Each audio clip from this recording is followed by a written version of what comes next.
ఎఫెసీయులకు రాసిన పత్రిక 4వ అధ్యాయము 30వ వచనము 31వ వచనం కూడా మనం చూస్తే, దేవుని పరిశుద్ధాత్మను దుఃఖపరచుకుడి, విమోచన దినం వరకు ఆయన యందు మీరు ముద్రింపబడి ఉన్నారు. సమస్తమైన ద్వేషము, కోపము, క్రోధము, అల్లరి, దూషణ, సకలమైన దుష్టత్వమును మీరు విసర్జించుడి. పరిశుద్ధాత్మ దేవుడు కూడా దుఃఖపడతాడు అని వాక్యం సెలవిస్తుంది. ఇక్కడ ఈ విషయాన్ని మనం తెలుసుకోవాలి. దేవుడు ఎందుకు దుఃఖపడతాడు అంటే ఆ దుఃఖపడటానికి కారణాలు ఉన్నాయి. దేవుడు మంచివాడు, ఆయన సాత్వికుడు, ఆయన దీన మనసు గలవాడు, ఆయన యథార్థ హృదయం కలిగిన వాడు, ఆయనలో అబద్ధం అనేదే లేదు, ఆయన పరిశుద్ధుడు. ఆ దేవుడు నీలోనికి వచ్చినప్పుడు నీ జీవితాన్ని నువ్వు అప్పగించావు. ప్రభువా, నా జీవితం నీకే అంకితమని ఆయనతో చెప్పిన తర్వాత కూడా కొన్ని దేవునికి విరుద్ధమైనవి, నీ జీవితానికి మేలు కానటువంటివన్నీ నీకు తెలుసు కూడా చేయటానికి, బలాత్కారానికి నీ దేహాన్ని నువ్వు అప్పగించినప్పుడు, అపవిత్రకి నీ దేహాన్ని, నీ నోటిని, నీ చూపుని అప్పగించినప్పుడు, నీ వినికిడిని అప్పగించినప్పుడు పరిశుద్ధాత్మ దేవుడు నీలో ఉండి దుఃఖపడతాడు. అయ్యో, ఎందుకు నా కుమారుడు, నా కుమార్తె ఈ విధంగా చేస్తున్నారని ఆయన ఆత్మ ఆవేదనకు గురవుతుంది. పరిశుద్ధాత్మని ఆవేదనకు గురి చేసినప్పుడు ఆయన మనలోంచి వెళ్ళిపోతాడు. ఆయన వెళ్ళిపోయిన తర్వాత మనం మనశ్శాంతి లేకుండా బ్రతుకుతాం. దావీదులోంచి పరిశుద్ధాత్మ దేవుడు వెళ్ళిపోయాడు. దావీదుని దేవుడే సమూయేలు అనే ప్రవక్తను పంపించి అభిషేకించాడు. కానీ అదే దావీదులోంచి పరిశుద్ధాత్మ దేవుడు కొంతకాలం తర్వాత వెళ్ళిపోయాడు.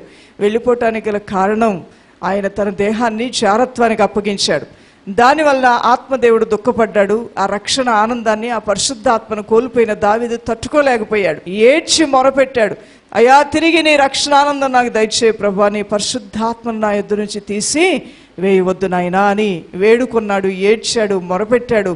మరలా ఆ దైవాత్మ అతనిలోకి వచ్చేంత వరకు కూడా అతని హృదయం ఎడారిలాగా మారిపోయింది. దైవజనమా, భక్తులు భక్తిహీనులైతే ఆ భక్తిహీనత వరకు వెక్కసంగా మారుద్ది.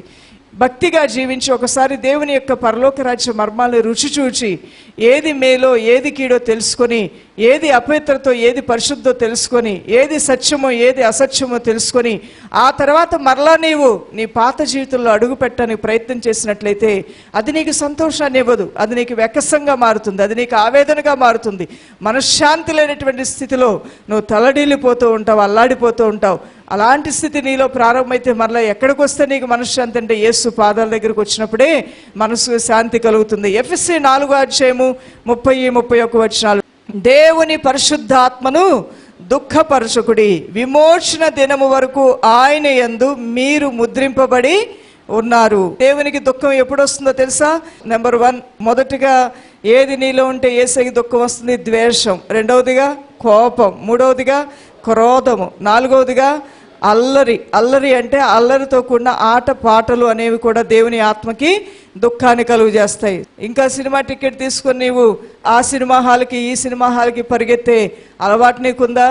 అలాంటి అలవాటు నీకుంటే దానికి ఉత్తరవాదినివే. దానివల్ల నీకు మేలు కలగదు, కానీ దానివల్ల నీ శరీర ఉద్రేకాలు అధికమవుతూ ఉంటాయి, శరీర తత్వాలు నీళ్ళు అధికమవుతూ ఉంటాయి. నీవు పరిపూర్ణమైన ఆత్మీయత ఏంటో సంతోషంగా అనుభవించలేవు. నీ ఇంట్లో అల్లరున్నా, నీ చుట్టూ అల్లరున్నా, అది నీ హృదయంలోనికి వచ్చినట్లయితే దేవుని యొక్క ఆత్మకు నువ్వు దుఃఖాన్ని కలుగు చేసిన వ్యక్తి అవుతావు. మంచి కానీ ప్రతిదీ కూడా సకలమైన దుష్టత్వము ఇవి నీలో ఉంటే దేవుని యొక్క ఆత్మకి దుఃఖం కలుగుతుంది. అంటే లోకములో ఇవన్నీ కూడా లోకస్తులు కలిగి ఉన్నారు అనగా వీరి వలన దేవునికి సంతోషం కాదు, ఏం కలుగుతుందని చెప్పొచ్చు? దుఃఖము కలుగుతుంది. ఆయన సృష్టి ఆయనకి మనోదుఖాన్ని కలుగు చేస్తుంది. అయితే ఆత్మజ్ఞానం కలిగిన ఆయన సంఘం ఆయనకి సంతోషాన్ని కలుగు చేస్తుంది. అందుకనే తన ఉగ్రత పాత్రను కృంభరించకుండా భూమిని దేవుడు ప్రతి ఉదయము సాయంకాలం కాచి కాపాడుతున్నాడు. నీతిమంతులు పట్టణంలో ఉంటే పట్టణాన్ని దేవుడు కాపాడుతానన్నాడు. అలానే ఈ భూగ్రహంలో, ఈ భూగోళంలో ప్రభువు నమ్మినటువంటి భక్తులు, నీతిమంతులు, యథార్థవంతులు, ఇంకా ప్రభువు నమ్మకపోయినప్పటికీ కూడా దేవుడిచ్చిన మనస్సాక్షిని అనుసరించి నీతి నిజాయితీగా ఉన్నవారు ఉన్నారు. కాబట్టి ఈ లోకం ఇంకా లయమైపోకుండా దేవుడు కాపాడుతున్నాడు. ఇది పరిపూర్ణంగా పండులాగా పండిపోయి సొదొమ గొమొర్రాలాగా మారితే అగ్నిగంధకాల ఆకాశం నుంచి వస్తాయి. సముద్రము తన విశ్వరూపాన్ని చూపిస్తుంది. ఆకాశము, సూర్యుడు, చంద్రుడు తమలో ఉన్న వికృత రూపాలు చూపిస్తాయి. ఆకాశం నుంచి వింత కార్యాలు భూమి మీద పడటం మానవులు చూస్తారు. తమను ఎక్కడ కాపాడుకోవాలో, తన బంగారాన్ని ఎక్కడ వేయాలో, ఎక్కడ దాచుకోవాలో తెలియక వాటన్నిటినీ తీసుకుని వెళ్ళి గబ్బిళాలకి విసిరేస్తారంట, బంగారాలని, ఆ తర్వాత వారుకున్న ధనధాన్యాలని. అయ్యో, ఇవి ఏవి మమ్మల్ని కాపాడట్లేదు. వారు మొక్కిన విగ్రహాలను కూడా తీసుకువెళ్ళి బయటపడవేస్తారంట. వేటి వలన మాకు సహాయం కలగట్లేదు అని రొమ్ము కొట్టుకొని ఏడ్చి ఆ భీకరమైన స్థితి అనేది ఈ లోకానికి పొంచి ఉంది. ప్రమాదం, పెను ప్రమాదం పొంచి ఉంది దైవజనమ. ఆ ప్రమాదం నుంచి నిన్ను నన్ను తప్పించిన యేసయ్యకి చప్పలు కొడుతూ మహిమ చెల్లిద్దాం. ఇది గొప్ప కృప. నీకు ఇవ్వని ఈ కృప సామాన్యమైన కృప కాదు. నీ కలిగిన ఈ రక్షణానందం సామాన్యమైన రక్షణానందం కాదు. దీన్ని కలిగిన వాడు జీవాన్ని, యేసుని కలిగి ఉన్నాడు, నిత్య జీవానికి వారసుడవుతున్నాడు. అటువంటి నీ దేహము దేవుని ఆలయం కాబట్టి దేవుని బిడ్డ, నీ దేహములో ద్వేషము, కోపము, క్రోధము, అల్లరి, దూషణ, ప్రతి మారు ఎవరో ఒకరిని దూషించటం, సకలమైన దుష్టత్వమును విసర్జించు. ఒక సహోదరుడు వచ్చి అన్నాడు, జూదం ఆట మాకు అలవాటండి. ఆ రహస్యమైనటువంటి క్రీడలు, ఆటలు అవి ఆడుతూ వాటి చేత పోషింపబడి కార్లు కొన్నారు మా పెద్దనాన్నలు, బిల్డింగులు కట్టుకున్నారు, పెద్దవాళ్ళు అయ్యారు. మరి మాకు కూడా చిన్నప్పటి నుంచి అదే వృత్తిని నేర్పించారు. వస్తే లక్కీగా నెలకు ₹1,00,000 రావచ్చు, పోతే ₹1,00,000 పోవచ్చు. అయినా వచ్చేది ఎక్కువ కాబట్టి దీనికే మేము అలవాటు పడ్డాం. ఇది వదలాలంటే మాకు చాలా కష్టంగా ఉంది. అమ్మ ఏం చేయమంటారంటే, ఒకటే, సకలమైన దుష్టత్వం ఏం చేయాలి? విసర్జించాలి. అది నీకు ఎంత లాభమును కలుగు చేసేదన్నా అది వ్యర్థమైంది, అది నీ క్షేమము కాదు అని అనుకుంటే తప్పకుండా వాటిని విడిచిపెట్టాలి. విడిచిపెడుతున్నాము అన్నట్లే అన్నారు. విడిచిపెట్టని మనసు లేక దానిలో కొనసాగటం వలన మనశ్శాంతిని కోల్పోయారు, జైలు పాలైపోయారు, కుటుంబాల్లో అశాంతి వచ్చింది. అల్లకల్లోలమైన పరిస్థితులు కుటుంబంలో బయలుదేరినప్పుడు మరలా పరిగెత్తుకొని వచ్చారు. అమ్మా మా పరిస్థితి రోజు రోజుకి దిగజారిపోతుంది, ఇదిగో నెర్రలిచ్చిన ఇల్లులాగా ఎప్పుడు కుప్పకూలిపోతుందో మా స్థితిగతులు తెలియట్లేదని ఏడ్చారు. నేను చెప్పాను, ఇదిగో 2-3 సంవత్సరాల క్రితం మీరు వచ్చారు, ఆ రహస్యమైన క్రీడల నుంచి మీరు బయటికి రండి అంటే వచ్చారా అంటే, దానివల్ల మాకు లాభం కలుగుతుందమ్మా, అందువల్లనే మేము బయటపడలేకపోయాం. నీకు లాభమైనా ఏదైనా అంతమంగా చూసినప్పుడు దానిలోంచి వచ్చేది నష్టమే కాబట్టి దాని ఫలం. ఇప్పుడు మీరు కోసిందేంటి, మీరు పొందిందేంటి, మీ కుటుంబంలో మీకు ఒరిగింది ఏమిటి అని చెప్పినప్పుడు వాళ్ళు పశ్చాత్తాపడి మారు మనసు పొందారు. సకలమైన దుష్టత్వమును విసర్జించుట నీతిమంతులకి తగినటువంటి గొప్ప కార్యమై ఉన్నది. ఎఫెసీ 5:3 ఉంటుంది, మీలో జారత్వమే గాని, ఏ విధమైన అపవిత్రతయే గాని, లోభత్వమే గాని వీటి పేరైనా ఎత్తకూడదు. జారుల గురించి ఎక్కువగా మాట్లాడకూడదు. వాళ్ళెంట పడి వెళ్ళారంట, వీళ్ళ భార్య ఈ ఈతతో వెళ్ళిందంట, ఆ అబ్బాయి ఈమెతో వెళ్ళాడంట, రకరకాల విషయాలు. కొంతమంది న్యూస్ పేపర్లు తీస్తే ఆ వార్తలు ఎక్కడున్నాయా అని ఎత్తుక్కుంటూ ఉంటారు. అలాంటి చెడ్డ వార్తలు చదవటానికి, అలాంటి చెడ్డ వార్తలు వినటానికి కూడా నీ మనసు పెట్టొద్దు అంటున్నాడు దేవుడు. అలాంటివి విన్నా, అలాంటి వేడి మీద ఆసక్తి పెట్టినా కొన్ని దురాత్మలు ఏంటి నీకు అంత ఆసక్తిగా ఉందా అని నీ దగ్గర కూడా వచ్చి నిన్ను కూడా దర్శిస్తాయంటాయి. యేసు బిడ్డగా నువ్వు ఉండాలనుకుంటున్నావా? లోకం గురించి ఆయన మాట్లాడట్లేదు. యేసయ్య బిడ్డగా ఎవరైతే ఉన్నారో వారితో మాట్లాడుతున్నాడు. జారత్వమే కానీ, అపవిత్రతే కానీ, లోభత్వమే కానీ వీటి పేరు కూడా ఎత్తకూడదు. లోబి తన ఇంటి వారికి అధిక నష్టాన్ని కలుగు చేస్తాడు. నీకున్న డబ్బు విషయంలో నువ్వు తినవు, నీ ఇంటి వారికి పెట్టవు, నువ్వు దేవునికి ఇవ్వవు. నీలో అంత పిసింతనము, నీ డబ్బే నీకు దేవత అయిపోయిందా, నీ బంగారమే నీ దేవత అయిపోయిందా అంటే అంత ప్రాముఖ్యత నువ్వు వాటికి ఇచ్చి విలువైన వాటికి నువ్వు ఇవ్వనటువంటి దుస్థితి నీలో ఉంటే అది కూడా దేవునికి ఇష్టం లేని కార్యమే. అటువంటి వాటి పేరు కూడా ఎట్టొద్దు. జారత్వాలు, వాడు జారత్వం చేస్తున్నాడు, వీళ్ళు వ్యభిచారులు అయిపోయారు, వీళ్ళ అక్రమ సంబంధాల గురించి విపరీతంగా నువ్వు మాట్లాడుకునే వారి దగ్గరికి వెళ్ళి కూర్చోవద్దు, వాటిని వినొద్దు, వాటి పేరు ఎత్తొద్దు. పేరే ఎత్తొద్దు అన్న దేవుడు నీ జీవితంలో జారత్వానికి ఆయన ఇష్టపడతాడా? అపవిత్రతకి ఇష్టపడతాడా? అపవిత్రమైన ఫోన్ సంభాషణలు, అపవిత్రమైనటువంటి అక్రమ సంబంధాలు, అపవిత్రమైనటువంటి ముస్లిం ముచ్చట్లని దేవుడు ఎంకరేజ్ చేస్తాడంటే ఆయనకి ఎన్నడూ ఇష్టం లేనటువంటి కార్యాలు ఇవన్నీ కూడా. దేవునికి ఇష్టం లేని వాటిని విసర్జించి దేవునికి ఇష్టమైనటువంటి వాటిని మన హృదయంలో ఆయనలో ఉన్న సద్గుణాలని మనం కలిగి ఉన్నట్లయితే అద్భుతమైన మేలు. నువ్వు వద్దన్నా, నువ్వు కాదన్నా, ఏది అన్నా దేవుడిని వెంబడిస్తూనే ఉంటాడు. ఆయన దృష్టికి యోగ్యమైన వాటితో నీ జీవితాన్ని అలంకరించుకుంటే ఇవన్నీ బయటికి కనబడేవి కాదు దైవజనమా. బట్టలు కట్టుకుంటే బయటికి ఏ రంగు కట్టుకున్నామో తెలుస్తుంది, కానీ నీలో ఉన్న సద్గుణాలకి ఏ రంగు ఉందో, ఏ రుచి ఉందో, ఏ వాసన ఉందో బయట వాళ్ళకి అంతగా కనబడదు, కానీ నిన్ను చూస్తున్న సర్వశక్తి గల దేవుడికి మాత్రం బాగా తెలుస్తుంది. నీలో ఉన్నటువంటి అలంకారంతో కూడిన ఆ మంచి సద్గుణాలు చూసి నీ దేవుడిని హెచ్చించడం ప్రారంభిస్తాడు, దీవించడం ప్రారంభిస్తాడు. పశ్చాత్తాపంతో నువ్వు మారు మనసు పొందినప్పుడు నువ్వు పడిన స్థితి నుంచి లేవనెత్తడం ప్రారంభిస్తాడు. అందువల్లనే యేసుకు కలిగినటువంటి గుణము నువ్వు కలిగి ఉండాలి. యేసయ్యలో లేని గుణము, యేసయ్యకి ఇష్టము లేని గుణము ద్వేషము, కోపము, క్రోధము, అల్లరి, దూషణ, జారత్వము, సకలమైన దుష్టత్వము, అపవిత్రత, లోభత్వము ఇవి దేవునికి ఇష్టం లేవు. దేవునికి ఇష్టమైన గుణాలు ఏమిటి? ఆయన ఏం కలిగి ఉన్నాడో ఆ గుణం నీవు నేను కలిగి ఉంటే అది మనకి దీవెన. క్రీస్తుకు కలిగినటువంటి హృదయము, సహించుకునే హృదయం, ఆ హృదయం మొదటిగా నీకు కావాలి. హెబ్రీ 12:2-3 ఆయన తన ఎదుట ఉంచబడిన ఆనందము కొరకై అవమానమును నిర్లక్ష్యపెట్టి సిలువను సహించి దేవుని సింహాసనం యొక్క కుడిపార్శ్వమున ఆసీనుడై ఉన్నాడు.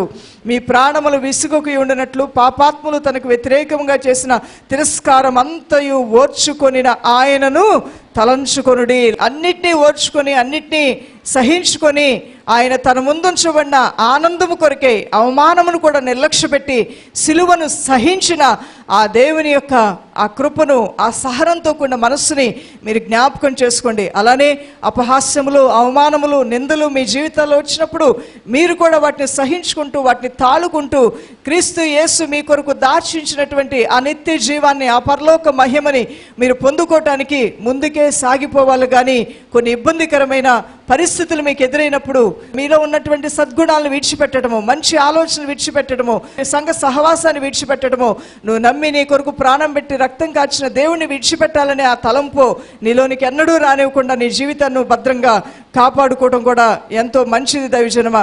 ఇంకను మనము రెండవదిగా మనం చూసినట్లయితే యేసయ్య హృదయము క్షమించే హృదయం. ఆ హృదయం నువ్వు కూడా కలిగి ఉంటే దేవుని యొక్క దివ్యమైన దీవెన నీ జీవితంలో నువ్వు పొందుకోగలుగుతావు. నీ ఇంటి వారిని క్షమించు, నీ భార్యని, నీ భర్తని క్షమించు, నీ అక్క చెల్లెళ్ళని, అన్నదమ్ములను క్షమించు. హృదయంలో ఎవరైనా నీకు అపకారం చేశారు, నీ సొంత సహోదరుడు నీకు తెలిస్తే వారిని క్షమించి, వారిని మన్నించి, క్రీస్తు యేసు ఏ విధంగా అందరినీ క్షమించి వారు ఏం చేస్తున్నారో వారికి తెలియదు ప్రభా క్షమించమని తండ్రి ప్రార్థన చేసిన ఆ మనస్సు మనం కలిగి ఉంటే పోయేదేమీ లేదు, అంతా వచ్చేదే. ఆయన అన్ని నామముల కన్నా ఘనమైన నామం అని పిలువబడ్డాడు. ఎందుకంటే ఎవరూ చేయనటువంటి కార్యాన్ని దేవాతి దేవుడు చేశారు. క్షమాపణకి ఒక మంచి ఉదాహరణ, లేదంటే క్షమ అనేది పరిపూర్ణత ఎవరిలో చూడగలమంటే యేసులోనే చూడగలమని ఆయన కరుణామయుడని ప్రతి ఒక్కరూ కూడా ఒప్పుకుంటారు. ఈ దేవాతి దేవుడిలో యుద్ధాలు చేసేటువంటి తత్వం లేదు, రెచ్చగొట్టే తత్వం లేదు, కక్షలతో కత్తి పట్టుకోమని చెప్పే తత్వము ఆయన బోధ అది కాదు, ఆయన మనస్సు అది కాదు. కత్తెత్తువాడు కత్తి చేతనే నశిస్తాడు, కత్తి పట్టుకోవద్దని చెప్పినటువంటి హితబోధ మన యేసయ్య బోధ. ఈ పరిశుద్ధమైన బైబిల్ గ్రంథంలో ఉన్నటువంటి ఈ యేసయ్య చెప్పిన ఈ బోధకు మించిన బోధ ఈ భూమి మీద మరి ఎక్కడా లేదు. చప్పలు కొడుతూ దేవుని మహిమ చెల్లిద్దాం దైవజనమా. ఈ గ్రంథాన్ని చదివినటువంటి క్రైస్తవులు ప్రపంచంలో ఉన్న ప్రజలకి ఆశీర్వాదకరంగా, దీవెనకరంగా మారారు. ఒకనొక సమయంలో సంఘాలు విస్తరించే కొరది కూడా హాస్పిటల్ విస్తరించాయి. అనగా తన్ను వలె తన పొరుగువాన్ని ప్రేమించాలనే తత్వంతో సంఘాలు ఒక దర్శనం కలిగి వారు సంఘాలు కట్టుకునే స్థాయిని మించి హాస్పిటల్ను కట్టే స్థాయి కూడా ఎదిగారు. దేవునికి మహిమ కలుగును గాక. ప్రతిదీ కూడా ప్రజలకు మేలుకరమైనది ఏంటో అది తన ప్రజలకు నేర్పించాడు దేవుడు. అది సమాజానికి చేయించాడు, దీవెనకరంగా ఉంచాడు. మన దేవుని యొక్క హృదయము క్షమించే హృదయము. యెషయా గ్రంథం 43:25 నేనే నా చిత్తానుసారంగా నీ అతిక్రమములను తుడిచివేయుచున్నాను, నేను నీ పాపములను జ్ఞాపకము చేసుకొనను అంటున్నాడు. దేవుడు ఒక్కసారి నిన్ను క్షమిస్తే మరలా నీ పాపాలని జ్ఞాపకం చేసుకోడు. దేవుడు జ్ఞాపకం చేసుకోకపోయినా కొందరు భయపడుతూ ఉంటారు, నా పాపాలు ఇంకా క్షమించబడ్డాయో లేదో అని లోపల ఆవేదన పడుతూ ఉంటారు. దేవుని బిడ్డ, దేవుడు ఒక్కసారి క్షమిస్తే మరలా వాటిని జ్ఞాపకం చేసుకోడు. నువ్వు కూడా చేసిన పాపాలు తిరిగి చేయకుండా నువ్వు ముందుకు వెళ్ళగలిగితే ప్రభు నిన్ను ఇంకా దీవిస్తాడు.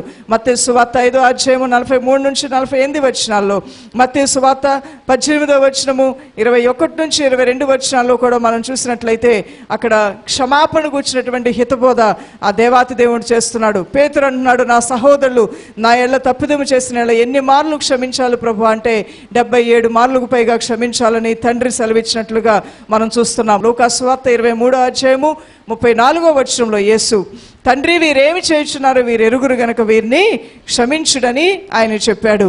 యేసయ్యలో ఉన్నటువంటి ఆ మనస్సు ద్వేషపూరితమైంది కాదు, పగతో ఉన్నది కాదు, అల్లరితో ఉన్నది కాదు, మూఢత్వంతో ఉన్న మనస్సు కాదు. కానీ మూడవదిగా తగ్గించుకునే మనస్సు.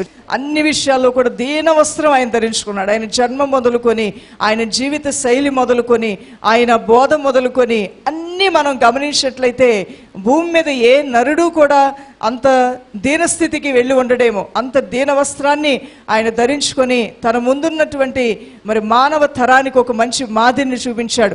మనిషి కొంచెం రాగంగానే అహంకారం వస్తుంది, మనిషి కొంచెం కలగగానే గర్వం వచ్చేస్తుంది. ఈ గర్వము అహంకారము వలన మనిషి పడిపోతాడు. పడిపోవటానికి ముందు గర్వము అహంకారం నడుస్తుంది. సేవల్లో గర్వంగా నడిచి పడిపోయిన వాళ్ళు, ధనాన్ని చూసి గర్వంగా నడిచి పడిపోయినటువంటి వారు, తోటి వారి కన్నా తమ జీవితాల్లో వాళ్ళకి లేని మేలు మేము పొందుకున్నామని దేవుని స్తుతించాల్సింది పొందిపోయి గర్వపడి అహంకారానికి లోనై వారి జీవితాల్లో కూడా దేవుని ఆశీర్వాదాలు కోల్పోయిన వారు ఎంతో మంది ఉన్నారు. దైవజనమా, అహంకారంతో గర్వంతో రాజ్యాలని కోల్పోయిన వారు, రాజరికాన్ని కోల్పోయిన వారు కూడా ఎంతో మంది ఉన్నారు. అహంకారము గర్వం వచ్చినప్పుడు మూఢత్వము మూర్ఖత్వం వస్తుంది. లూకా సువార్త 2వ అధ్యాయము 51 నుంచి 52 వచనాల్లో మనము చూసినట్లయితే, అంతటా ఆయన వారితో కూడా బయలుదేరి వెళ్ళి నజరేతునకు వచ్చి వారికి లోబడి ఉండెను. యేసు ప్రభువు చిన్న వయసులో మంచి పనే చేస్తున్నారు. ఆయన వచ్చినటువంటి ఆ కార్యం ఏదైతే ఉందో నెరవేర్చే క్రమంలో సువార్తను ప్రకటిస్తూ ఉన్నారు. తల్లిదండ్రులు వచ్చి అన్నారు, నా కుమారుడా, మేము ఒక రోజు ప్రయాణం చేసి వెళ్ళిపోయాం, నీవు ఈ విధంగా ఉండటం వల్ల మాకు ఎంతో దుఃఖం కలిగిందంటే ఆయన మౌనంగా తన తల్లిదండ్రులతో పాటు వెళ్ళి వారికి లోబడి ఉన్నట్లుగా చూస్తున్నాం. సృష్టికర్త అనే దేవుడే దేవుని యొక్క రాజ్య సువార్త ఆయన ప్రకటిస్తున్నప్పటికీ తన తల్లి తండ్రి మాటకు విధేయత కలిగి వారికి లోబడి ఉండెను అని మరి వాక్యం ఇక్కడ చాలా చక్కగా రాయబడి ఉన్నది. యోహాను సువార్త 6వ అధ్యాయము 38వ వచనంలో కూడా తండ్రి చిత్తానికి కుమారుడిగా వచ్చిన యేసు ప్రభువు ఎలా తను అప్పగించుకున్నారో ఉదాహరణ చూస్తే ఇక్కడ వాక్యం చాలా చక్కటి వాక్యం ఉంటుంది. యోహాను సువార్త 6వ అధ్యాయం 38, నా ఇష్టమును నెరవేర్చుకుంటూ నేను రాలేదు, నన్ను పంపిన వాని చిత్తము నెరవేర్చుడికే పరలోకము నుండి దిగి వచ్చి తిని అంటున్నాడు. ఈరోజు దేవుని సంఘం ఏమనాలి? మా ఇష్టము మేము నెరవేర్చుకున్నట్టుకు మేము లేము, మా యేసయ్య చిత్తాన్ని నెరవేర్చడానికే మేము భూమి మీద ఉన్నాము. అలా నువ్వు అనుకోగలిగితే నీలో ఉన్నటువంటి ప్రతి నీచ నికృష్టమైనటువంటి ప్రతి క్రియ నీలోంచి తొలగిపోయి, ప్రతి శారీరక తలంపు నీలో నీవు తొలగిపోయి క్రీస్తు యేసుని పరిపూర్ణంగా నువ్వు ధరించుకొని తేజోమానమైన ఆయన మహిమతో నింపబడి నువ్వు ప్రతి విధమైన శారీరక స్వభావాలని బలహీనతల్ని జయిస్తూ క్రీస్తు యేసు యొక్క బలమైన సాక్షిగా నువ్వు ఉండగలుగుతావు. నీలోనికి ఆత్మ వరాలు, ఆత్మ ఫలాలు, సకల దీవెనలు దేవుడు పంపిస్తాడు. ఇట్టి దీవెనలు మనం కలిగి బహుగా వర్ధిల్లాలనే ఆశతోనే ప్రభు అంటున్నాడు, నేను నీకు దగ్గర అవ్వాలంటే నీ గుణం మార్చుకో, నేను నీకు దూరం అవ్వాలంటే లోకంలోనికి వెళ్తే సరిపోతుంది, ఏది కావాలో నిశ్చయించుకోమంటున్నాడు. యేసయ్య గుణము నాకు కావాలి అన్నవారు ఒకసారి చేయి పైకెత్తుదాం. దైవజనమా, ప్రార్థన చేద్దాం. ప్రభువా, నా ప్రియ తండ్రి, నీ గుణముతో నన్ను అలంకరించండి అయ్యా, నీ యొక్క సత్క్రియతో నన్ను అలంకరించండి అయ్యా, నా జీవితాన్ని నా తండ్రి నీ శక్తితో నీ బలముతో నింపండి అయ్యా, నీ కార్యములతో నన్ను తృప్తిపరచండి నాయన. క్రీస్తు యేసు హృదయము నేను కలిగి ఉండాలయ్యా, అట్టి మనస్సు నాకు ఇవ్వండి నాయన అని మనపూర్వకంగా మనం ప్రార్థన చేద్దాం. దైవజనమా, అట్టి రీతిగా యేసు యొక్క గుణాలతో నువ్వు అలంకరింపబడితే నీ జీవితకాలం అంతట్లో ఆయన నీకు మేలే చేస్తూ ఉంటాడు.